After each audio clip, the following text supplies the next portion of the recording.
Welcome back to my Pillar of Eternity Let's Play series. I shall. In this episode, I will finish off the main quest and continue doing some more quests.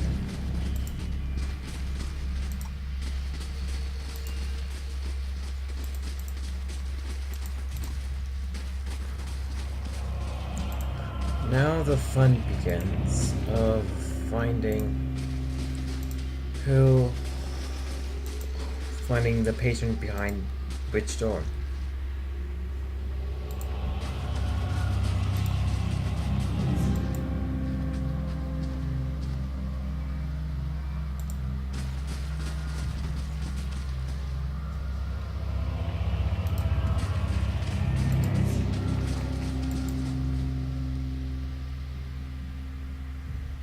Oh, that's not him, I think.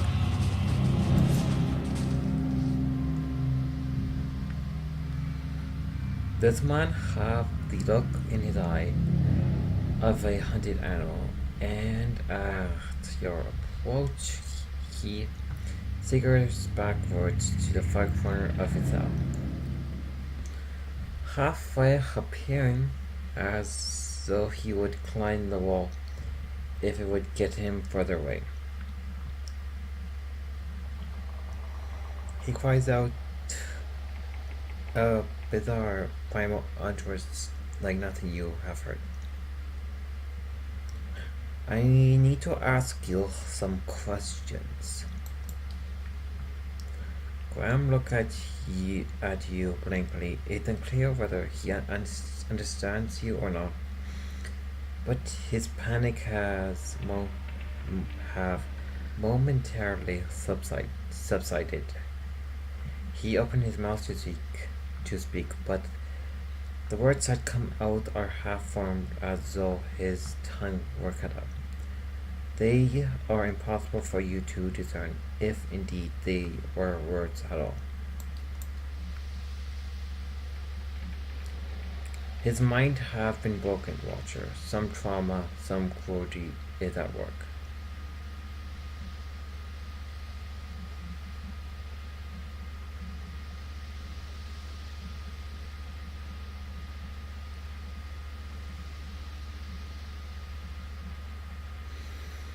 Let's see, what is the best option? Yeah. You're afraid. Do certain visitors you're afraid. Do certain visitors make you afraid? He looked at you with uncertainty, slowly, tentatively. He stepped closer to the front of his cell, and as he does so, for the first time, you can perceive his soul within your ken. It is misshapen as all made by some jagged instrument, and large expanses of it have been gouged out entirely. You feel no barrier or you feel no barrier or resistance. If you wanted to, you could look further into Graham's soul. You project out toward the main soul in front of you, merging with it. It's confusing and fear become yours as it whisks you into itself. You're in yourself. A key turns the door creak open on neglected hinges. Thoughts come to you in wave, incomplete, broken, fearful.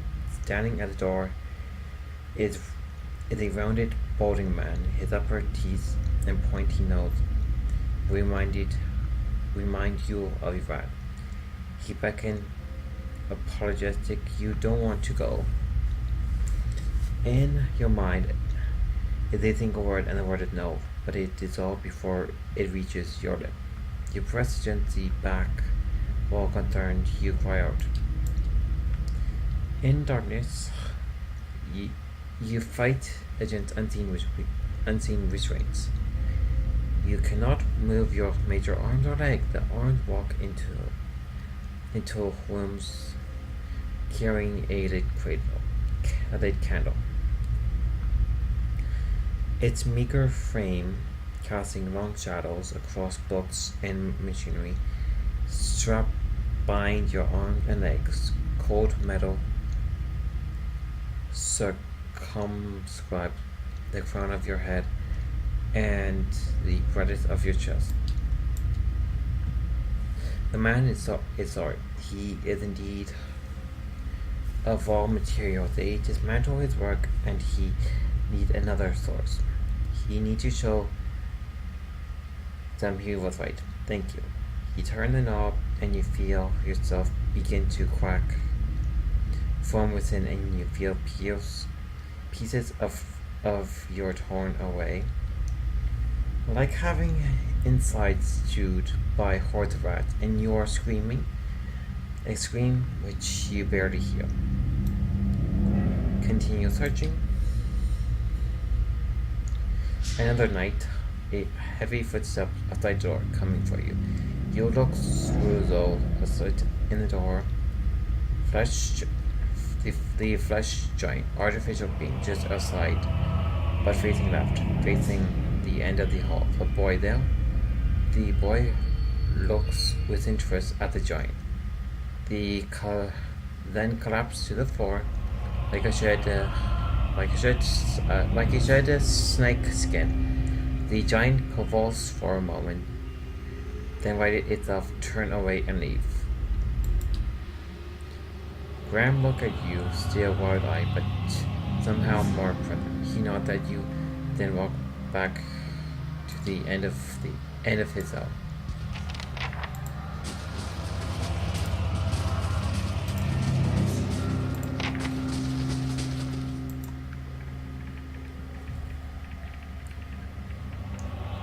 A willowy adolescent boy stand in the center of his cell, gawkish and stoop-shouldered. He sails straight ahead, the occasional blink his only movement, and it is unclear whether he registers your presence at all behind his glassy doll-like eyes. In this state, the barrier between your soul and his are thin and porous, easily bypassed if you should wish it. You close your eyes and edge forward toward the boy's soul. As you kneel, a sudden malaise come over you.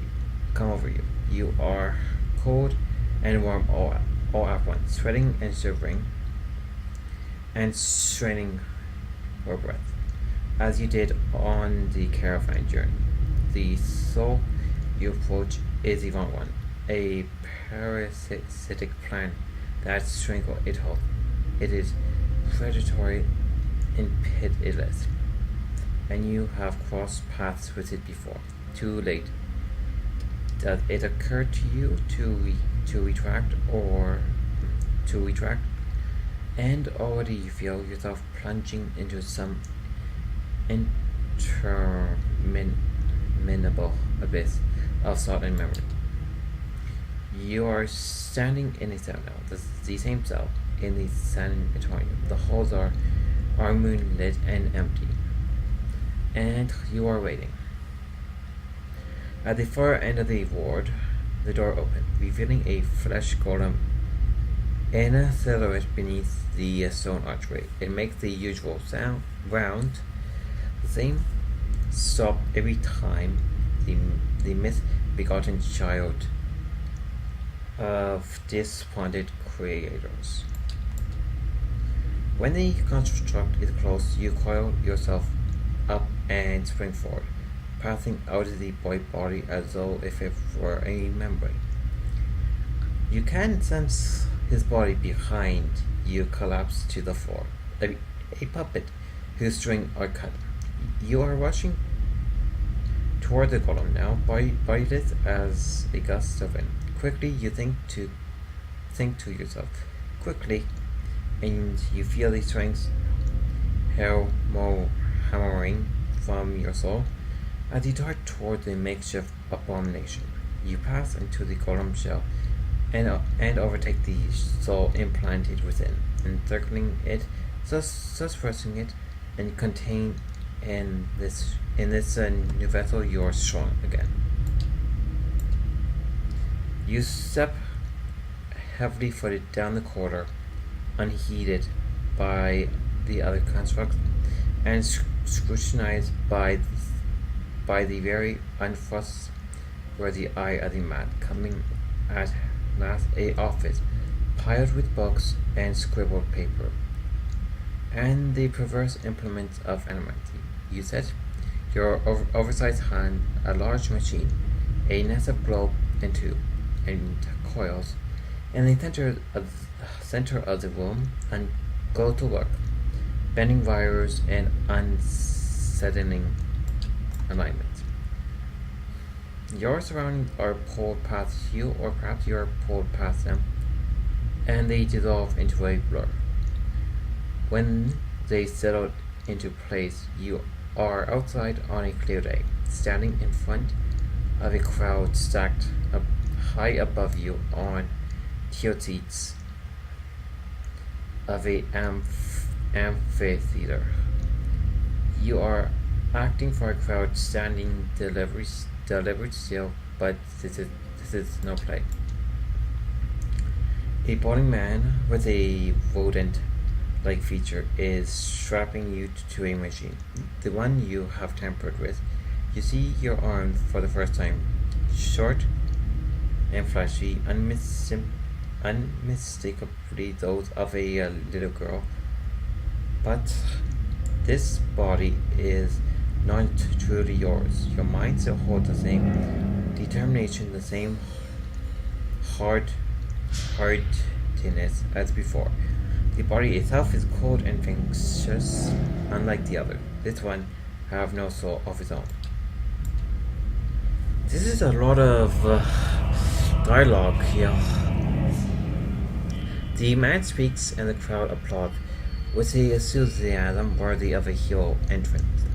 Bear witness, he says, and he pulls the lever. The machine shivers and sparks, and a head bead of sweat rolls down the side of the man's brow, but the crowd impression quickly give way to all of the crystal globe filled with radiant mist that the entire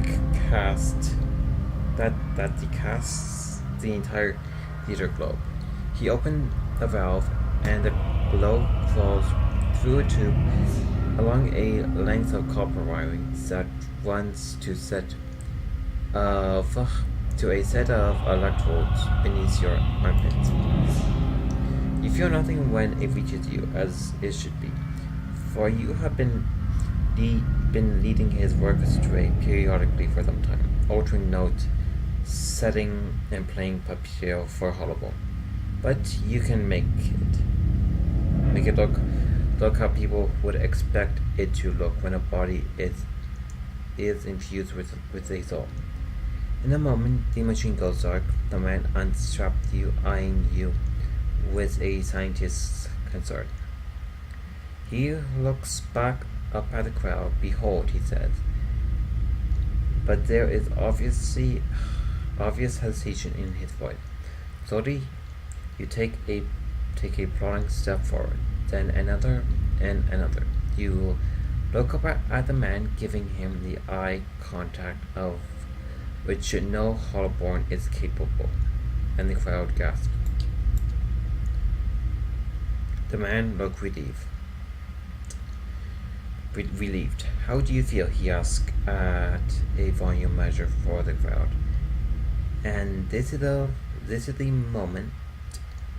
At the top of your lungs, you let out a piercing shriek. The man comes towards you, and his hand outstretched, but you run the other way, back to the machine.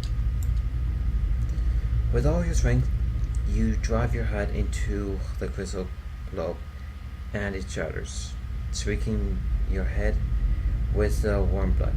You drive your head down onto the surface of the machine again and again, drawing panic screams from the crowd, and by the time the man reaches you, Your body have already ceased proper function and merely twitches on the ground. Satisfied, you depart the corpse in search of another unsuspecting host who could put their faith in anonymity now.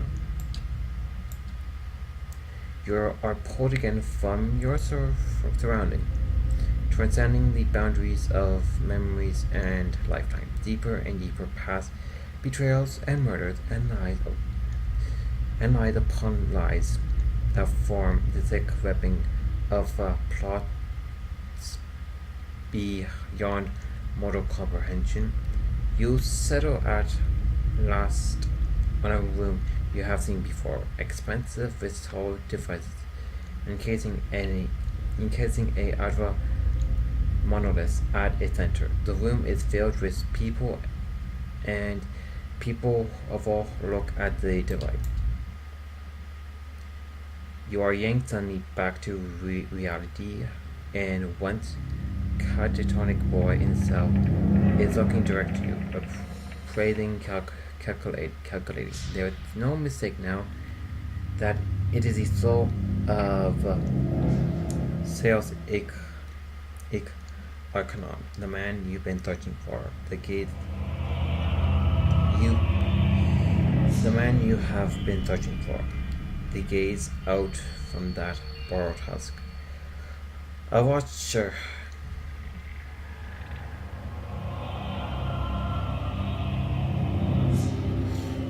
Okay, what is the best option here now?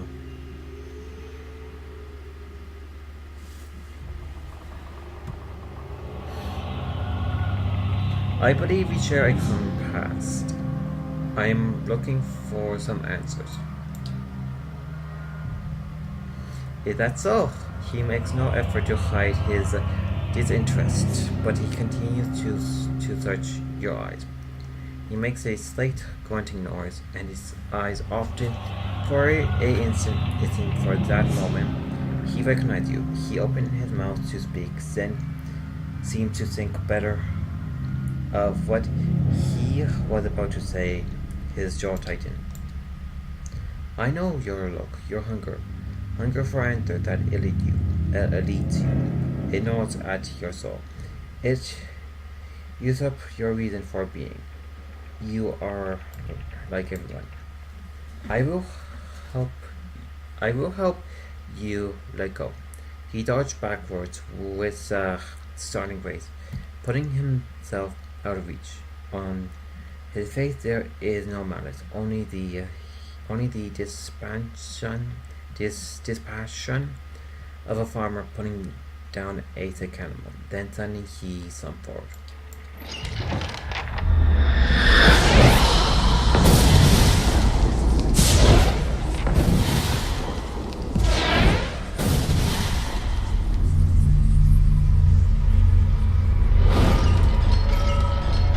This is not good.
I hope I'm not going to get in trouble with the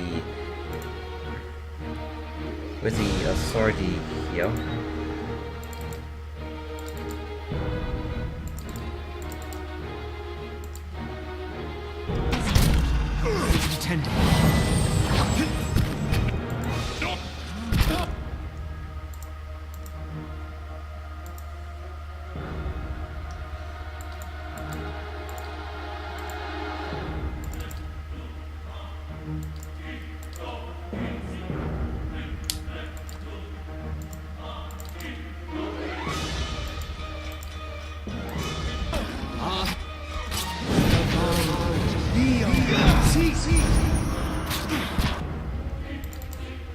That's not good. I need to heal John.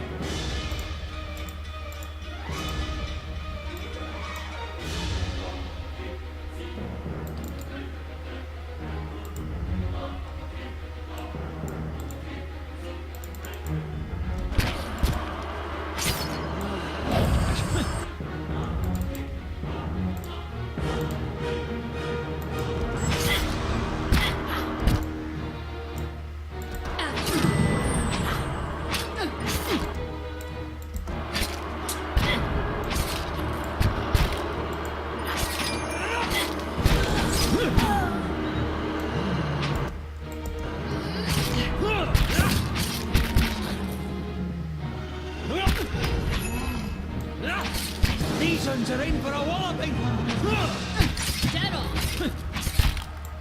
But this is a easy fight.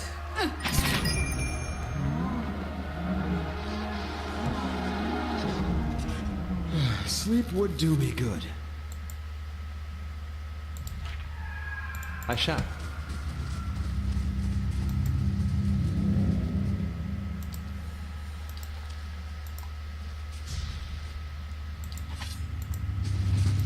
How may I help? Now what does he...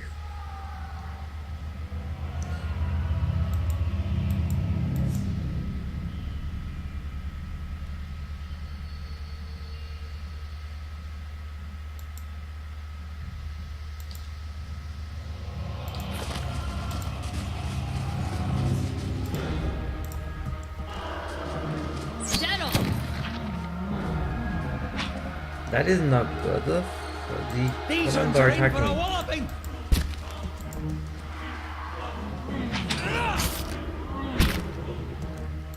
Hey. Leap!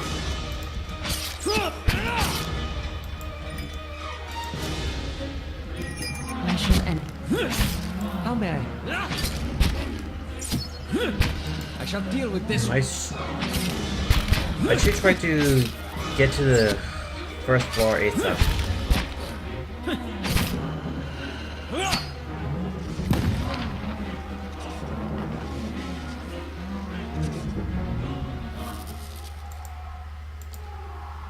Indeed.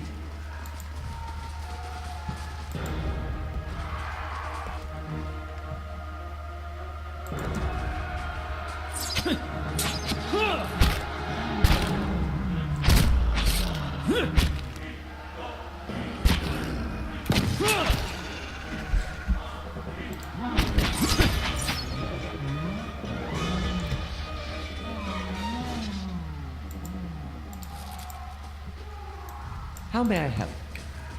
Now I have to get to the surface now.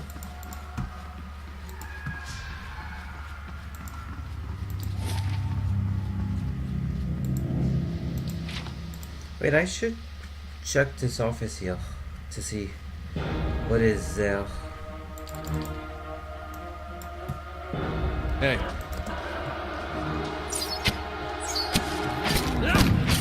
Let's have it out! These ones are in for a walloping!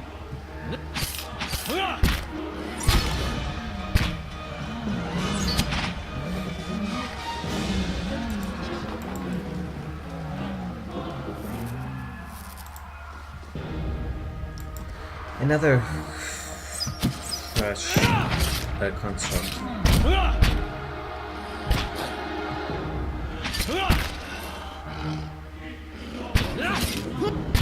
My mind feels sharp as steel.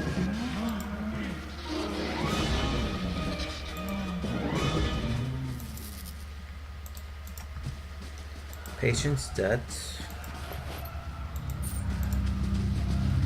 Okay, what's in here?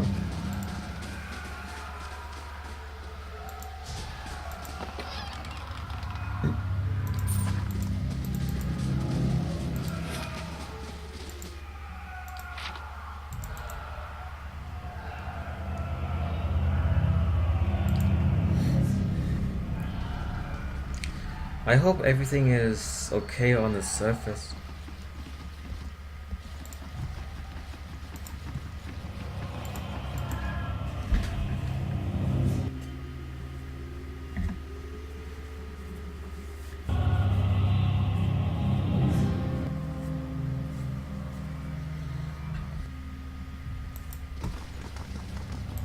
Is everything okay on the surface?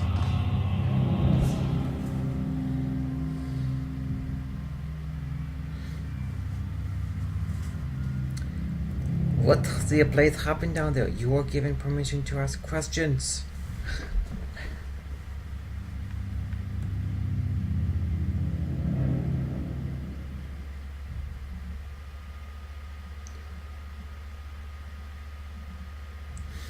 Let's see. What's the best answer? It's complicated. A patient of yours, Osigrim, was working for the Leaden Key only without knowing it.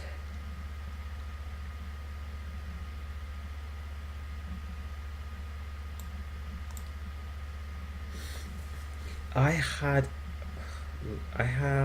read accounts of people in history who could do what you describe. The accounts are few and brief, and never reliable. Some go as far as to suggest they are all the same person.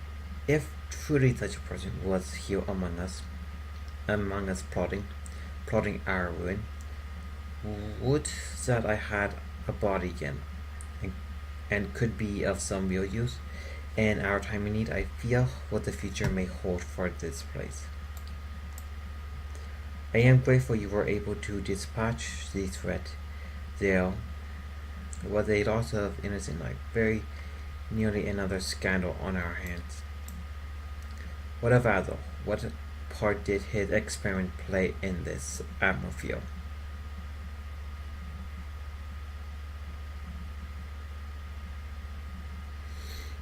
Adol was only trying to help the patient. The Leaden Key took advantage of him. I should have known better than to isolate him. Of course he would resort to deception. The wiser thing would be to allow his experiments, which close oversight, of course. A mind like his must be allowed a chance to create. Good day to you. Well, good to see that things on the surface is relatively safe here now.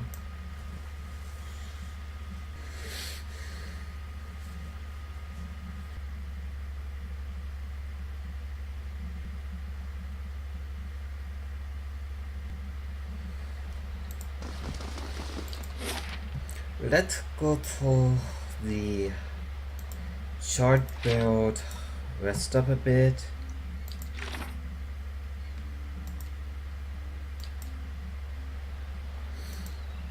Oh, it looks like I have to travel eastward if I want to continue the main quest line. I probably don't at the moment.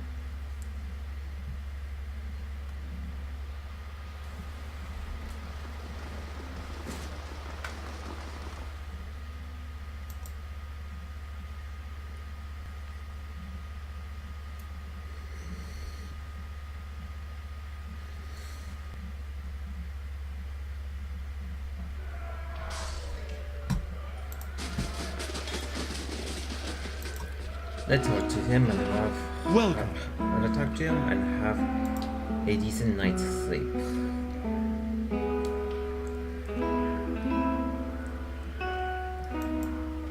Noble safe. Sound like fun.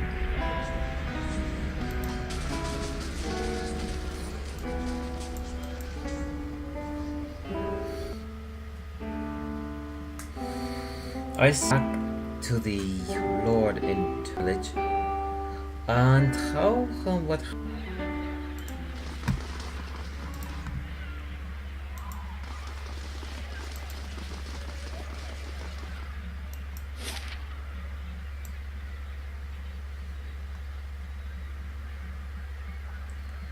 and celebrate relic? I don't want to go there yet. I should explore this part next.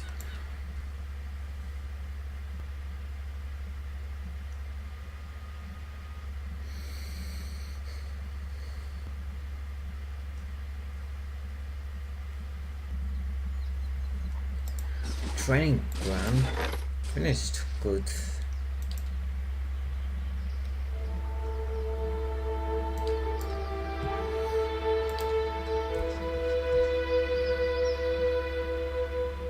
And what do I have left?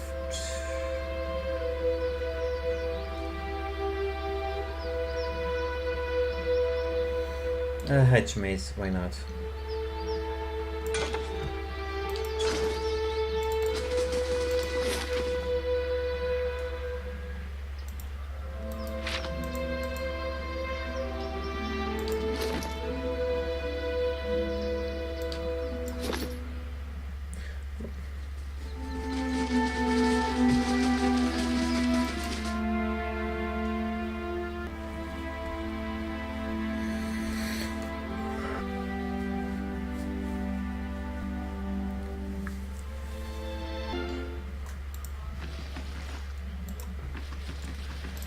Now where is that Lord? I have to talk to now. Probably in his room.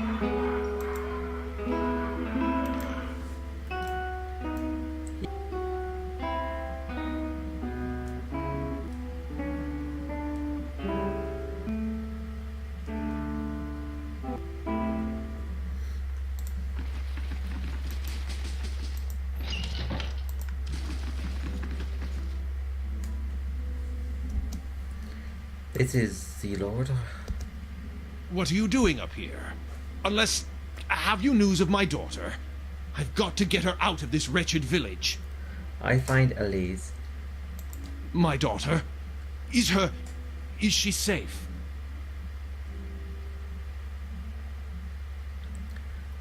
Let's see. If I tell him I know what I know about the situation. She said. That can't be. She's... What happened?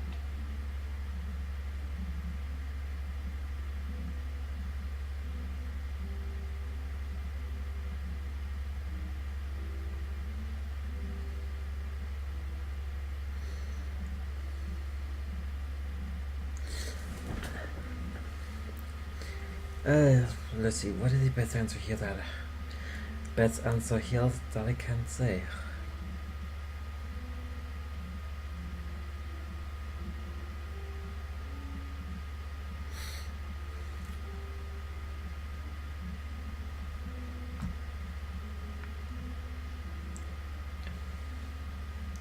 You can't get to her now, and that's what matters.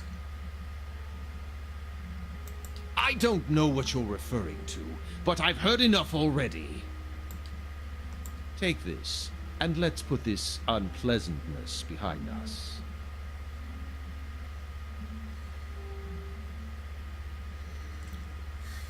Let's see. If I kill him, I will probably be... I will get quite popular in the town, but his family and his associates wouldn't like that. Go.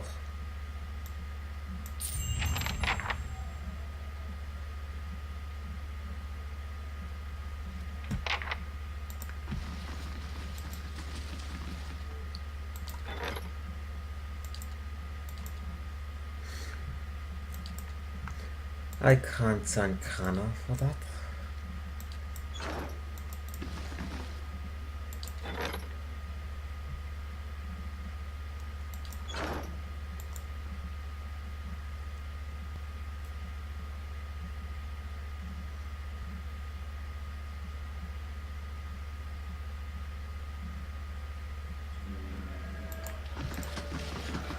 And I talk to this sword. Oh, it is a NPC.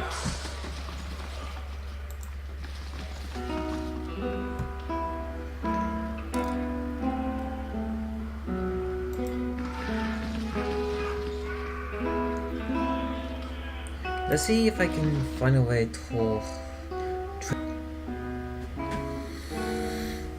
have at least one tank if I have to go.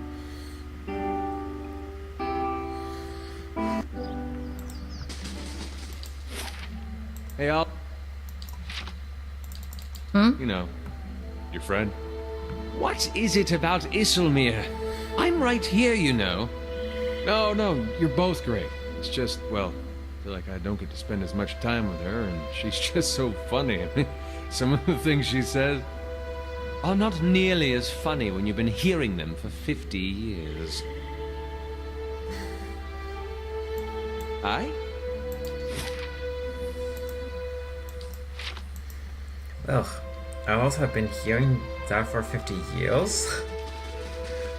I wonder how old he is. How old he is.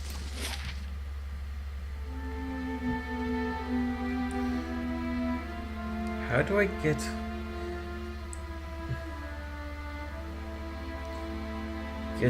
there?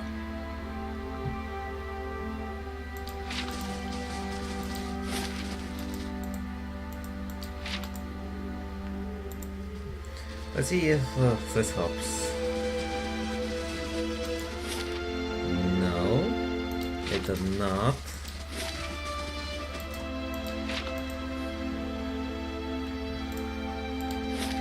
No, I went right there already.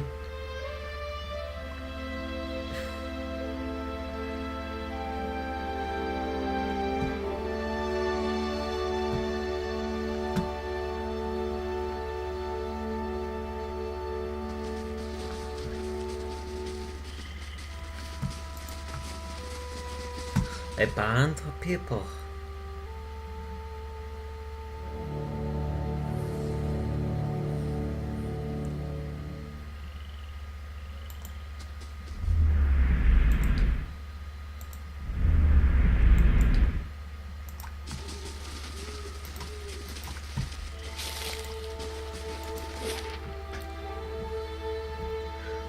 Look like I have no choice but to go to Klippeban Village.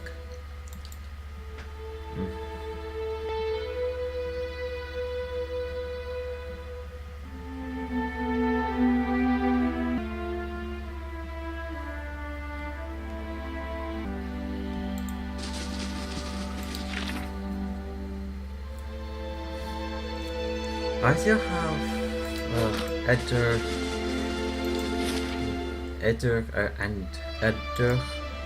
and Kana Quest line to work on still.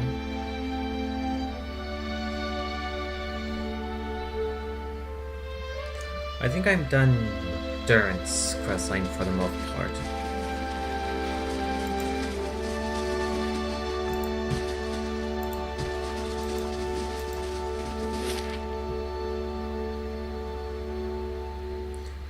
No, I cannot travel down there if I travel south part of the map.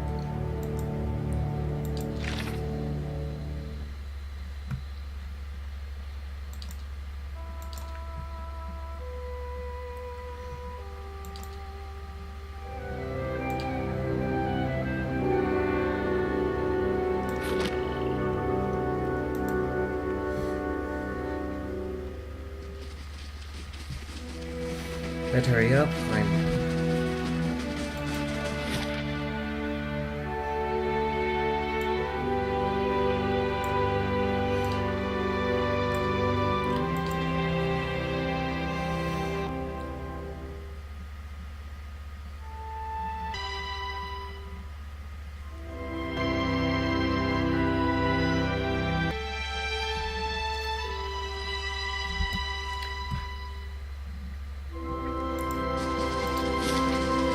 This is the place. My big brother's last battle.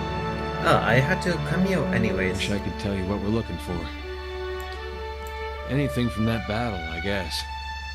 Whatever 15 years of rain hasn't buried. You see my brother's ghost, you give me a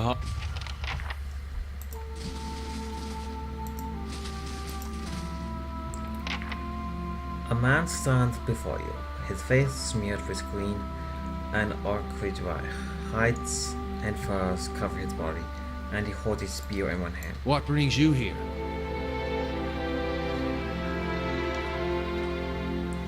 I'm looking for a group of people who may have already entered the room. So we wait here as Shamar, and that's why I have decided to let you leave in peace. The individuals are my enemies too. If you let me in, I could bring them out for you. And allow even more Isramar to trample the sacred ground? What will you do? We will wait. If they are inside, they must come out. And when they do, he slide a fingertip along the point of his spear to show you drops of blood.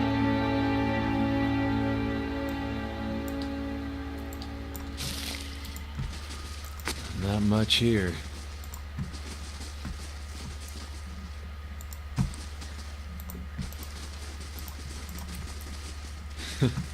Too recent. Yeah, that's a dead body. And what's this? Oh, that is pretty good for a ring.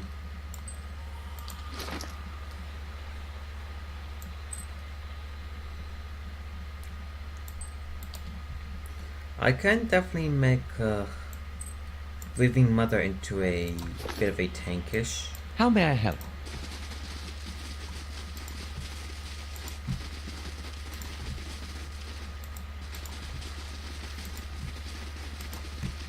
I think I see. No, never mind. Edger, point out the area. These painters can't guard that place forever. These ruins are claimed, friend. On your way. No need to get riled, boys. We're just passing by. Look at his talisman, Pag. Eothasian. How about that? A godless sack of shit. We got a blazing corpse worshipper on our hands. Actually, they never found the body. Only reason for the legacy is because the Duke doesn't got the guts to see you all slaughtered. The gods want you dead. Me and Pag, though, we done our part during the purges, didn't we, Pag? Seamstresses? Make your cracks now. Got no god or homeland to avenge you. By Magrin, this'll be short work. Do you always swear by God when you do devil work? Doesn't matter who it was for anyway. Country's better for the purges. Maybe we start a new purge right here.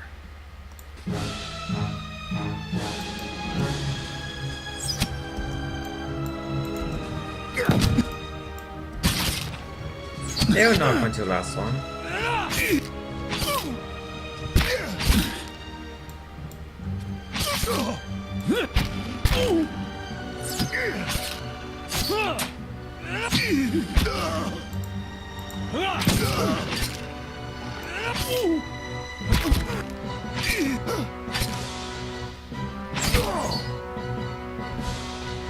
Well, their purge ends there now. They were right. That was short work.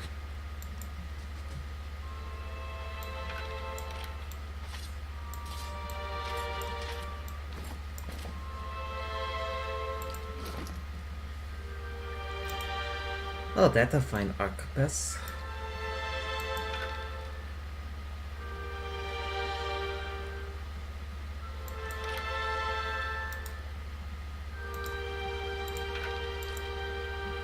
Yeah, that's for Living Mother. Edger can have that both.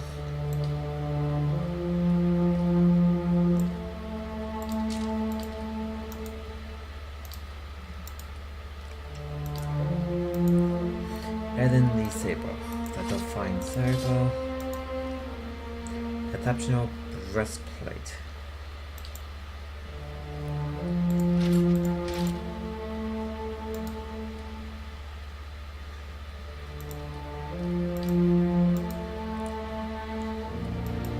Well, this armor is better than the current armor she's wearing.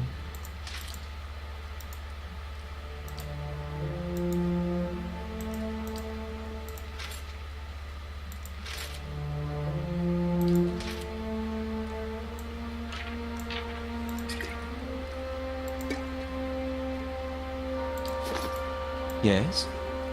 What is in here? Oh, more camping supplies. I shall.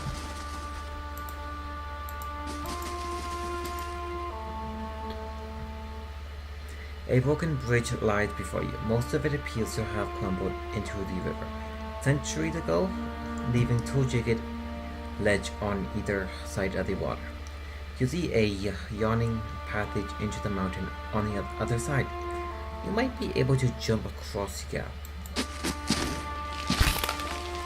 Sagane misjudged the gap and barely make it across, spraining a wrist in the process.